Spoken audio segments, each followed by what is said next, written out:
Hello guys, start करते हैं अपना वीडियो। अब जितने भी ओल्ड सब्सक्राइबर है उनको पता होगा, ये जो चार्ट है मैंने इसे ब्रेकआउट पे दिया था, हमारे चैनल पर रिकमेंड किया था 140 के लेवल पे, 140 के लेवल पे मैंने बोला था इसमें हमें एंट्री लेनी है। हमारे मेंबर्स के साथ भी शेयर किया था और मैंने इस पे एक वीडियो भी बनाया अपने चैनल पे, तो आप पीछे जाके देख सकते हो। अब 140 से ये शेयर में देखो, जहां मार्केट वीक है पर इसमें एक हमें ब्रेकआउट आते दिख रहा है और इसमें जबरदस्त तेजी हो रही। इसमें ये भी लेवल था 228 का, बाद में बढ़ने के बाद बहुत दिन तक शेयर कंसोलिडेशन फेज में रहा। ये हो गया कंसोलिडेशन फेज और ये बॉक्स से जैसे ब्रेकआउट दिया, मेंबर्स को पता होगा बॉक्स का ब्रेकआउट कैसे प्ले करना है। और देख सकते हो उसके ऊपर आपने कितनी तेजी होती है शेयर में। बहुत बढ़िया चार्ट पैटर्न है, यहाँ से भी ये रिटर्न दे सकता है, अच्छे खासे रिटर्न दे सकता है, तो इस पे हम एक एनालिसिस करेंगे, तो एंड तक बने रहिए। अब कंपनी करती क्या है? कंपनी 1960 में इनकॉर्पोरेट हुई थी, algae equipment limited along with its subsidiaries in the business of manufacturing air compressor जो होते हैं एंड ऑटोमोटिव इक्विपमेंट बनाने का काम है एल्गी इक्विपमेंट का। अब कंपनी के बारे में बोला जाए तो 9,387 करोड़ की इसकी मार्केट कैप, अच्छी खासी मार्केट कैप है। अगर इसकी प्राइस देखी जाए तो मार्केट कैप बहुत बढ़िया लग रही मुझे, और 66 के पी थोड़ा महंगा लगेगा, पर ये कंपनी बहुत बढ़िया है। अब कंपनी एक्चुअली और करती क्या है, तो ऑयल ल्यूब्रिकेटेड प्रोडक्ट्स जो होते हैं वो भी बनाने का काम एल्गी इक्विपमेंट करती है। अभी फिलहाल ये अपने 50 डीएमए और 200 डीएमए के ऊपर ट्रेड कर रहा है। ये एक बात हो गई। Expected to give good quarter, और कंपनी का जो डिविडेंड पे आउट है, डिविडेंड पे आउट दे सकते हो आप, 35% डिविडेंड पे करती है। तो ये कुछ बेसिक बातें, इसके पॉजिटिव बातें। इसके अगर फिर कंपैरिजन किया जाए तो मार्केट कैप के हिसाब से ये सबसे ऊपर आती है। इंगरसोल ब्रांड एक कंपनी, बहुत बढ़िया कंपनी, ये भी एल्गी इक्विपमेंट जैसे ही है, पर इसका प्राइस 1200 रुपये अभी। तो ये सस्ते प्राइस पे अभी भी आपको मिल रही, 296 रुपीज 20 पैसे इसका प्राइस है अभी का। सेल्स कंपनी के हमें, मतलब जब कोरोना आता है तो इनके सेल्स हमें डाउन दिखते हैं, जैसे देख सकते हो आप, 286 से 480 हो गया, फिर 547 हो गया, 611 हो गया। जून में कोरोना फिर से बढ़ा तो 489, सितंबर में 652।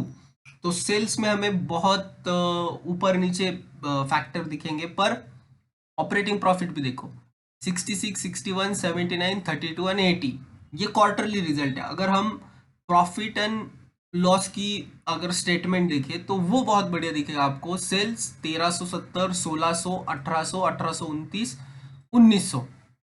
वाई ओ वाई बेसिस पे ईयर ऑन ईयर हमें प्रॉफिट इंक्रीज मिल रहा है 2017 से।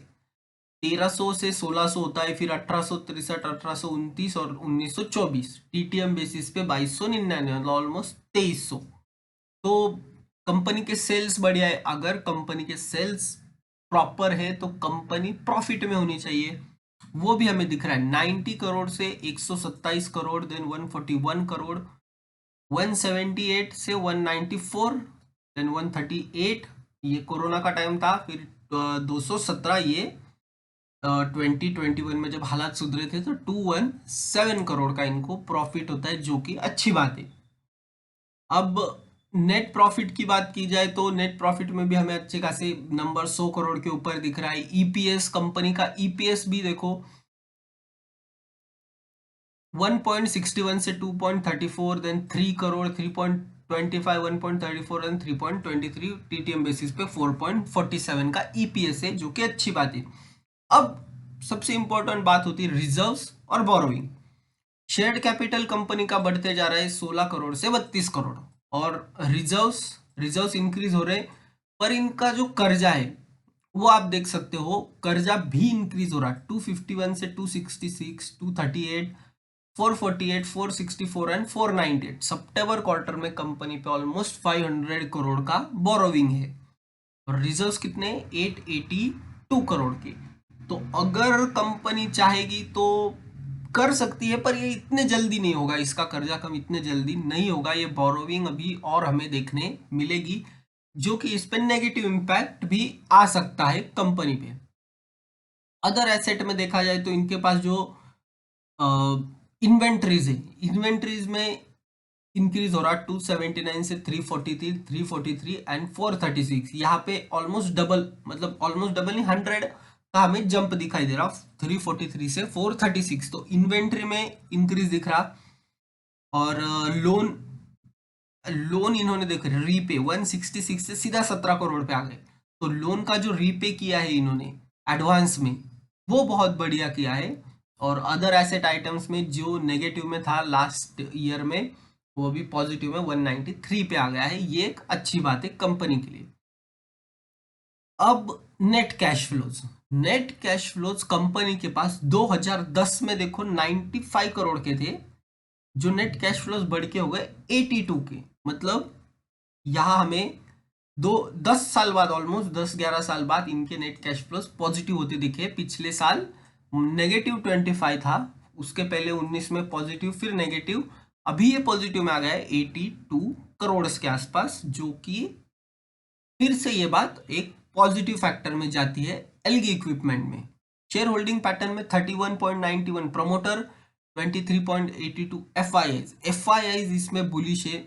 एफआई इसमें मतलब कंटिन्यू इंक्रीज बढ़ा रहे, देखो 17% से 18 हो गया, फिर 19 हो गया, 20 हो गया, 21, 22, और अभी 23.02 था सितंबर क्वार्टर में 23.82 कर दिया।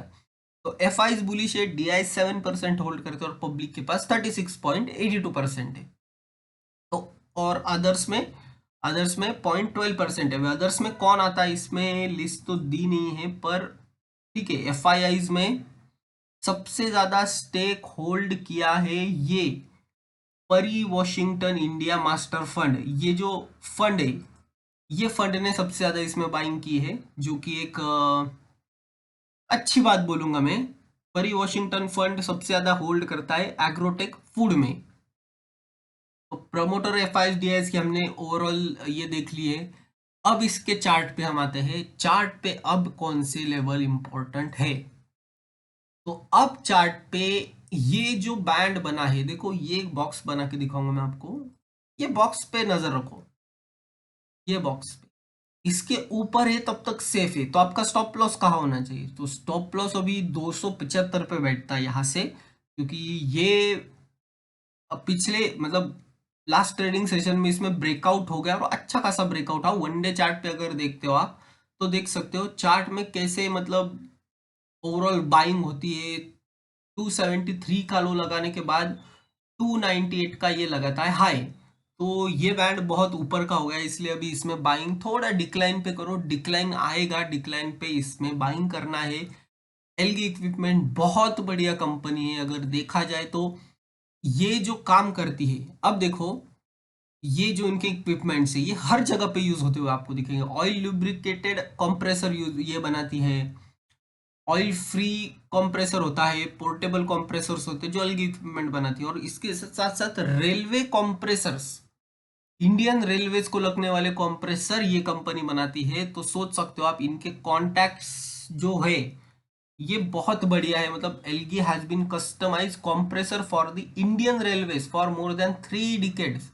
3 डिकेड्स से रेलवे के लिए कंप्रेसर बना रही है। और इसके साथ साथ diesel locomotives, auxiliary compressor, wind screen wipers and water raising apparatus भी ये कंपनी बनाती है। तो बहुत बढ़िया स्ट्रक्चर इसका। मेरे हिसाब से ये कंपनी होल्ड करके चलनी चाहिए, बहुत बढ़िया रिटर्न देगा आने वाले टाइम में। पर इसे डिक्लाइन में खरीदना है। ये सारे इक्विपमेंट्स ये रेलवे को प्रोवाइड करती है, पर हमें ये कंपनी डिक्लाइन पे खरीदनी है, ये याद रखो।